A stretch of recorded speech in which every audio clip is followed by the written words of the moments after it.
حضرت عمر فاروق فرماتے ہیں انتقال کو 3 دن ہوئے تھے، میں مسجد نبوی میں بیٹھا تھا، 2-3 چھوٹی چھوٹی بچیاں آ گئی، کہنے لگی چاچا آپ خلیفہ بنے ہو؟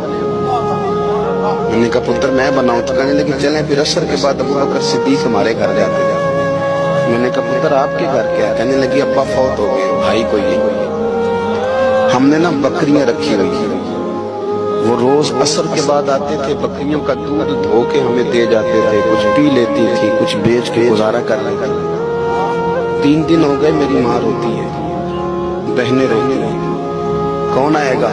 چاچا چلو گے؟ تو حضرت عمر کی تو داڑھی پھٹ گئی آنسو سے، چادر اٹھا کے کندھے پہ رکھی، بیٹیاں آگے آگے، عمر پیچھے پیچھے۔